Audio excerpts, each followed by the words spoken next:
আসসালামু আলাইকুম। বাংলাদেশে চ্যালেঞ্জের মুখে ভারতীয় রাজাকারদের রাজনীতি।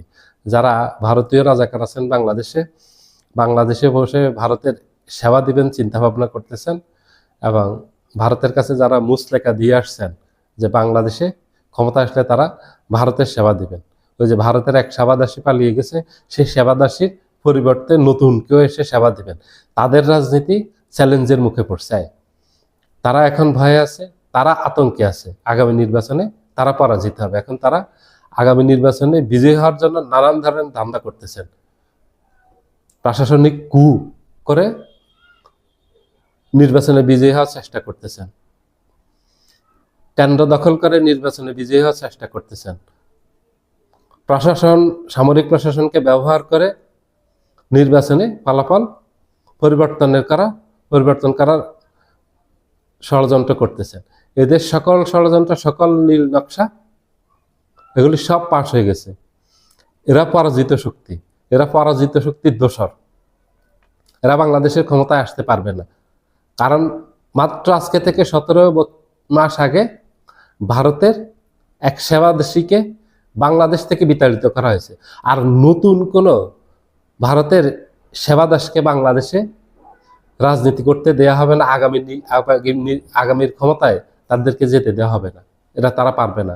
যারা স্বপ্ন দেখতেছেন বাংলাদেশে বসে ভারতকে সেবা দিবেন আর ভারত তাদেরকে বাংলাদেশের ক্ষমতায় রাখবে, বাংলাদেশের 18 কোটি মানুষের উপর যাদের বিশ্বাস নেই, তারা বাংলাদেশে রাজনীতি করতে পারবে না। তাদের রাজনীতি ইতি এখানেই ঘটছে, তাদের রাজনীতি এখানেই শেষ।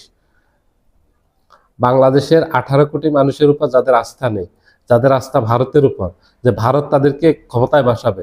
বাংলাদেশ ভারতের কোনো করদ রাজ্য না যে মোদি চাইলে তার দেশের কোনো রাজ্যের মুখ্যমন্ত্রীকে পরিবর্তন করবে। এটা বাংলাদেশ ভারতের কোনো রাজ্য না, এটা স্বাধীন একটা দেশ। এখানে বাংলাদেশের মানুষের ভোটে সরকার পরিবর্তন হবে।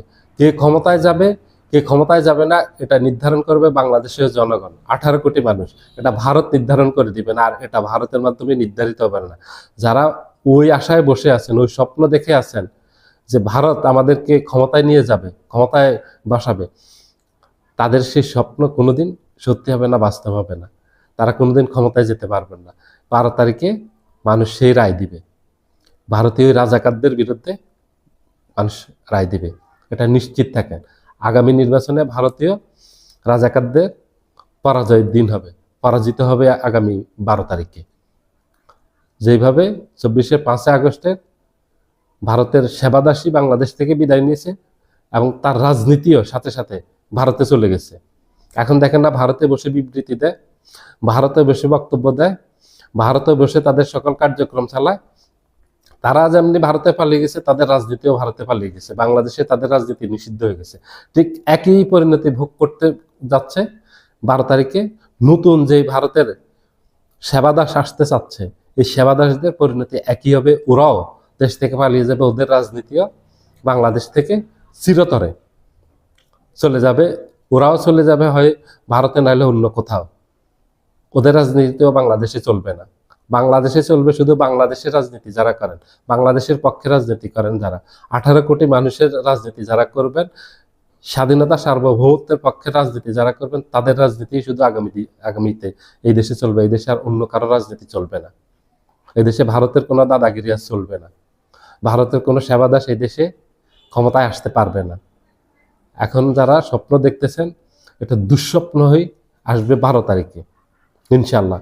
12 তারিখে এই দেশের জনগণ দেশের পক্ষে রায় দিবে। যারা আমাদের স্বাধীনতার পক্ষে, সার্বভৌমত্বের পক্ষে, তাদেরকে রায় দিবে।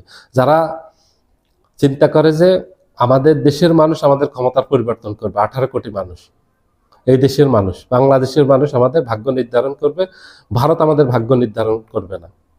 তারাই শুধু এই দেশে রাজনীতি করবে, তাদের রাজনীতি থাকবে। আর যারা চিন্তা করেন ভারত আমাদেরকে ক্ষমতায় বসাবে, ভারতের দাদাবাবুদেরকে সন্তুষ্ট করে আমরা ক্ষমতায় যেতে পারবো, তারা এই দেশে রাজনীতি করতে পারবেন না। তাদের রাজনীতি শেষ, এখনই শেষ। 12 তারিখে এটার শুধু ফলাফল ঘোষণা হবে যে তাদের রাজনীতি শেষ, তারা আর এই দেশে রাজনীতি করতে পারবে না। তাদের রাজনীতি নিষিদ্ধ করে দিবে জনগণই। যেভাবে 5 আগস্টের পর জনগণ শেখ হাসিনাকে বাংলাদেশ থেকে তাড়িয়েছে, একইভাবে এদেরকেও তাড়াবে। কারণ এরাও একই পথে হাঁটতেছে, এদের ফলাফলও একই হবে। এরা বাংলাদেশে রাজনীতি করতে পারবে না। যারা সন্ত্রাস করতেছে, যারা দেশের মানুষকে ভয় ভীতি আতঙ্কের মাঝে রাখতেছে, যারা খুন খারাপি করতেছে, এদের রাজনীতি এই দেশে চলবে না। কোনো লুটতরাজকারী, কোনো সন্ত্রাসী, কোনো দুর্নীতিবাজের, কোনো দখলবাজের রাজনীতি বাংলাদেশে চলবে না।